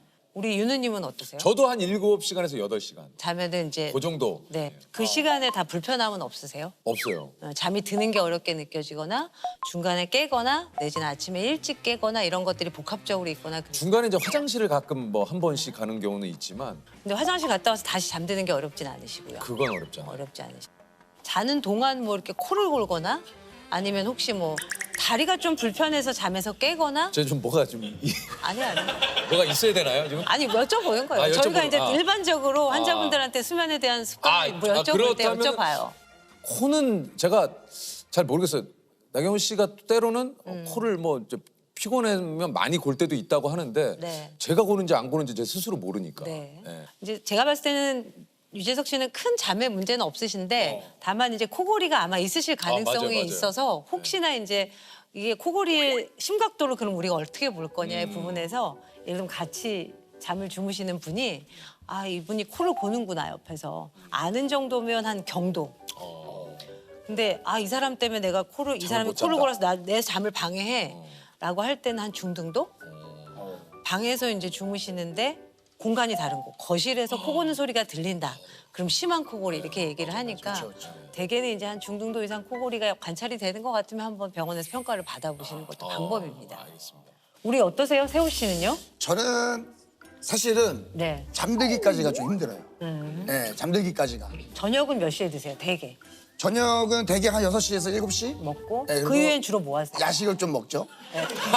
저녁을 먹고 야식을 네. 드시고 아니, 맛있는 선생님, 거에다가? 교수님 그 조셉의 가장 큰 제가 네. 이제 지인으로 봤을 때 좀 그 걱정되는 건 이제 네. 늘 좀 알코올에 의존해서 좀 잠을 자요. 네, 맞아요. 그러니까 사실 네. 그러니까 알코올을 마신 날은 네. 좀 잠이 잘 오는 것 그러니까. 같아요. 맞아요. 근데 예를 들어서 오늘 같은 이제 녹화 날이나 있다는 전날 술을 안 마시는 날이 있잖아요. 그러면은 잠들기까지가 조금 오래 걸려요. 조금 오래 걸려요. 뒤척뒤척 하다가 좀 잠드는 거. 중간에 깨지는 않으세요? 깨죠. 깨죠. 네. 내가 실제로 얼마나 자는 것 같아요, 느낌으로는. 거의 체감상으로는 느낌이 한 30분 잔 것 같아요. 안 잔 거, 안 잔 거. 네. 이게 잠들다가 깨면 뭐야 이게 뭐야? 그래서 그때 저는 어떻게 알람을 맞췄냐면 아침 7시에 일어나야 되면 네. 새벽 4시 반 정도에 한번 알람을 맞춰놔요. 그러면 이거 공감하시는 분도 계실 거예요. 4시 반에 깨잖아요? 네. 그럼 7시인가 하고 봐요. 4시 반. 아, 좀 더 잘 수 있다. 아, 좀 더 잘 수 있다. 미안. 아, 그러면서 다시 잠들어요. 아, 그런 적 없으세요? 아, 꽤 많을 텐데? 어쨌든 자고 났을 때 30분 잔 거 같으면 개운하지 않으시다는 거네요. 아, 딱 깼을 때 네. 그거 있잖아요. 뭔가 개운하다 이거보다는 아우, 더 자고 싶다. 더 자고 싶다. 네. 근데 더 잠은 안 오고. 술은 잠을 드는 건 도와요. 우리 술 마시면 좀 졸립잖아요. 맞아요. 근데 중간에 자꾸 깨게 만들어요. 그다음에 술을 많이 마신 날 아마 술이 깨면서 잠도 같이 깨는, 그래서 가슴이 벌렁벌렁 맞아요, 깨는 맞아요, 경험을 맞아요. 하신 적이 있을 텐데, 그렇게 술을 드시다 보면 어떻게 보면 내성이라고 그러죠. 양이 느는 거죠. 전에는 반병 정도 드셨는데 이제는 한 병 드셔야 되고, 이런 식으로 술에 의존이 되시는 분들도 있고, 플러스 마이너스를 봤을 땐 술은 잠에 마이너스다. 아, 오히려. 안 좋은 영향을 미친다. 잠의 질을 떨어뜨린다. 아니 그 교수님 다른 거보다 지금 얘기 나온 김에 이게 사실 불면증 때문에 그 고민하시는 분들 정말 많습니다. 네네네. 여러 가지 방법들을 하다가도 안 되면은 사실은 이거는 좀 그 도움을 좀 받아야 되는 거죠. 맞습니다, 이게. 맞습니다. 그래서 네. 불면증은 저희가 정의를 이제 진단을 할 때 몇 가지 기준이 있어요. 네. 잠이 들기 어렵거나 중간에 자주 깨거나 그다음에 아침에 너무 일찍 깨는 것이 한 가지가 있을 수도 있고 뭐 두세 가지가 다 있을 수도 있고, 이것이 일주일에 3번 이상 3개월 이상 지속되는데, 이제 이것들로 인해서 이제 낮에 생활하는데 좀 지장이 너무 있을 때, 그다음에 또 이제 우리가 흔히 수면 부족, 네, 바쁘고 뭐 그래서 못 자는 수면 부족하고 구분해야 되는 점은, 불면증은 이제 충분히 잘 수 있는 시간과 기회가 주어졌음에도 불구하고 이제 그런 증상들을 가질 때 저희가 불면 장애를 진단하게 됩니다. 저희 어머니가 좀 네. 불면증이 아, 심하시거든요. 그러세요? 예. 네. 대개는 연세가 올라가면서 불면증의 유병이 높아집니다. 그럼 좀 도움될 수 있는 거는 크게 없습니까? 사실은 건강한 수면 습관을 기본적으로 가져가는 게 굉장히 중요해요. 그중에서도 아침에 항상 고정된 시간에 기상, 몸 그거 일으키시는 거. 이제 불면증 환자분들이 밤에 잠을 잘 못 잤다고 생각하시니까 아침에 늦게까지 자꾸 더 자려고 누워 있으신 경향이 있으세요. 그런 게 아니라 고정된 시간에 일어나는 건 눈을 뜨는 게 아니라 침대에서 몸이 일어나 나오는 겁니다. 왜냐하면 자고 깨는 건 내 의지를 조절할 수 없지만, 내가 몇 시에 침대에 들어가서 불을 끄고 잠을 청하고 몇 시에 침상에서 나오는 거는 내가 행동적으로 내가 조절할 수 있잖아요. 그러니까 우리는 조절할 수 있는 걸로 얘기를 해야 되거든요. 그다음에 중간에 시계 보지 않는 거. 가끔 불면증 환자분들 댁에 가면 방에 이렇게 전자시계, 빨간 전자시계 이렇게 있으신 분도 있고, 휴대폰이나 이제 우리 웨어러블 디바이스 하시고 자다 깼을 때 이제 대신 휴대폰으로 확인하시고. 근데 성적표 계속 보시면 잠이 오시겠어요? 그러죠. 안 오죠. 뭐 저희 성적표는 잠이 안 오죠. 예. 저희 성적표에 찢겨져 있죠. 찢겨져 있죠. 아 근데 이제 제 의미는 이제 내가 얼마를 잤는지 계속 계산하면서. 그러니까. 아, 3시간 잤구나. 내일 아침까지 4시간 그러니까 남았. 자꾸 이렇게 뭔가 쫓기듯이 내 심리적인 어떤 그 압박이 맞아요. 심한 상태에서, 그러니까 진짜 말씀하신 대로 의사 선생님이라든가 여러 가지 그 의료기관에 좀 도움을 진짜 받아야 되는 부분이 있고, 아니면 본인이 노력에 의해서 사실 바뀔 수 있는 또 수면도 좀 있잖아요. 그래서 그런 습관들 사실 별거 아니잖아요. 네. 항상 같은 시간에 일어나고 방 안에 시계 치우고 이런 것들만 해도 사실 좋아지시는 분들, 커피 줄이시고 이런 습관만 잘 교정해도 좋아지시는 분들도 있어요. 강한 분들은. 그럼 선생님은 주무실 때 네. 예전에 그런 거 있었잖아요. 양 1마리, 양 2마리, 아, 있죠. 양 3마리. 이렇게 해서 뭐 5,000마리까지 세신 분도 있다고 하는데 그것도 비슷해요. 우리가 잠이 올까 말까 이렇게 오마불망 잠을 기다리는 게 아니라 다른 곳에 조금 이제 집중을 정신을 하는. 집중하는, 우리가 이제 불면증의 치료 방법 중에 역설적 의도, 그러니까 자려고 너무 노력하지 말아라. 그런 것에 약간 부분적으로 설명하는 그런 방법일 수는 있는데 별로 권유하진 않아요. 그럼 교수님은 어떤 생각을 하세요? 누우시면? 대개는 이게 거실에 있다가 졸리면 잠자리로 가서 그렇죠. 그러면 이제 자요. 자죠. 예. 별다른 생각 안 하죠. 네. 예. 어제는 좀 자려고 누웠는데 생각이 나더라고요. 아, 그런 날도 있죠. 어제는 이제 유재석 씨는 어떻게 생기셨을까? 실물은 어떠실까? 요렇게 생겼어요. 세호 씨는 실물은 어떠실까? 뭐 하여튼 좀 궁금했어요. 그래서 어떠십니까? 실물이 더 좋으신 것 같아요. 세훈은 어떻습니까? 세호 씨도 되게 실물이 되게 괜찮으신가요? 뭐지? 이거 뭐 때려주고 싶다? 뭐 이런 거. 귀여우신 느낌이신 것 감사합니다. 같다는 뜻이에요. 이게 많은 분들이 자기 전까지 이제 휴대폰으로 여러 가지 SNS라든가 네. 동영상 시청. 네. 요게 좀 수면에 좀 안 좋다라는 얘기를 들었는데. 맞습니다. 우리가 이제 잠이 들기 2시간 전부터는 멜라토닌이라는 뇌에서 분비되는 물질이 분비되면서 이제 혈중 농도가 올라가기 시작하는데 그 멜라토닌은 빛이 있을 때는 이렇게 억제가 되어 있다가 어두워지면 이제 분비가 올라가기 시작하거든요. 근데 핸드폰, 태블릿 이런 걸로 이제 영상 우리가 가까이서 빛이 나오는 걸 많이 보잖아요. 그러면 이제 그런 멜라토닌의 정상적인 이제 흐름을 저해할 수가 있기 때문에 가급적이면 잠자리에 들어가기 한 2시간 전부터는 휴대폰 보지 마세요. 책은 봐도 됩니까? 네? 책? 책이나 TV는 또 좀 멀리 있잖아요. 멀리는 괜찮고 짧게 봐서 한 4시간 전에는 몸과 마음을 흥분시키는 걸 안 하는 게 좋거든요. 그러면 뭐 막 흥분하는 거 이런 거 이제 가까이서 보신다든지 그러다가 이제 탁 누우면 잠이 안 오죠. 이게 이제 잘 자는 법, 잠에 관한 몇 가지 이게 진실 한번 네. 교수님이 나오신 김에 네. 첫 번째, 눈을 감고만 있는 것만으로도 잠을 자는 효과가 있다. 자, 하나, 둘, 셋. 이제 눈을 감은 것만으로 자는 효과는 없고요. 잠을 자는 효과는 없다. 네, 그렇습니다. 자, 두 번째 질문입니다. 1시간 반 단위로 자고 깨면 피로도를 최소화시킬 수 있다.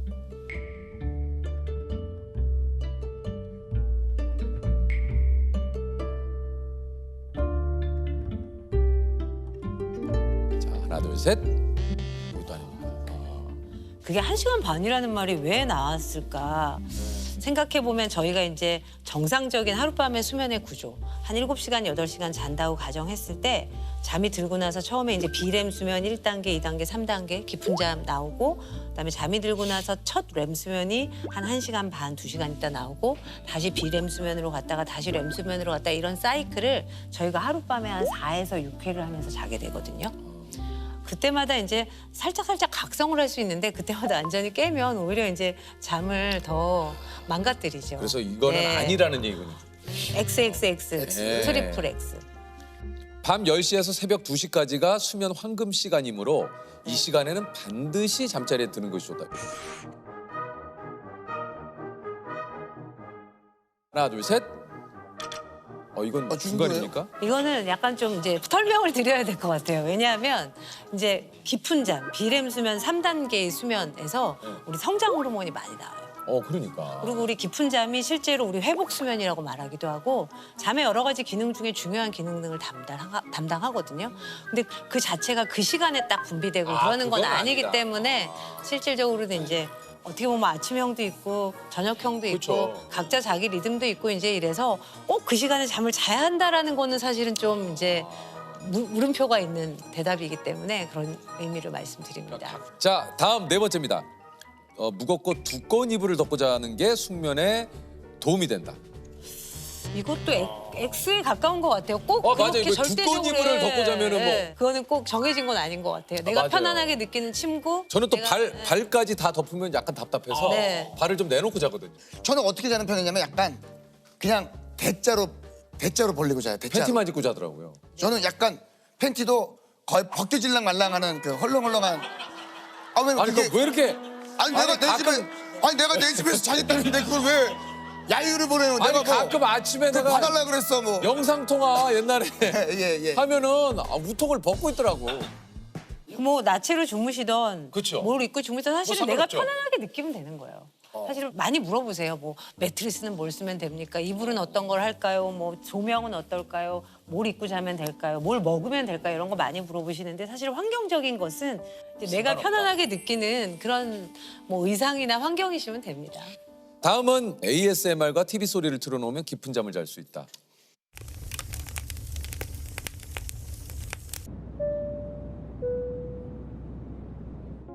X입니다. 네, 소리나 이런 것들은 조용하고 이제 빛이 없는 그런 공간이 좋습니다. 다른 데 신경을 쓰시려고 사실 ASMR 같은 데를 좀 듣기는 하시는데 사실은 그걸 틀어놓고 잠을 청하다가 중간에 그 소리에 깨시기도 하거든요. 맞아. 그래서 저는 별로 권하지는 않아요. 근데 꼭 그렇게 불안해서 필요한 경우는 그냥 알람을 그러니까 꺼지도록 자동으로 꺼지도록 한 1, 20분 지나면 꺼지도록 해놓고 자동으로. 아 그거 좀 어떻습니까? 잠을 좀 몰아자는 거는 좀 어때요?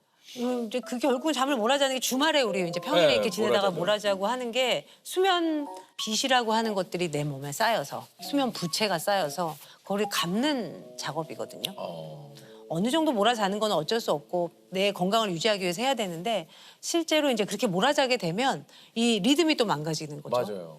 그러면 이제 월요일 날 그게 월요병 아닙니까? 월요일 날 컨디션이 안 좋아요. 리듬이 망가졌어요. 이제 그런 현상들을 경험하게 돼서 뭐 이상적으로는 이제 평일에도 그래도 충분히 좀 주무시면서 생활하시는 게 좋습니다.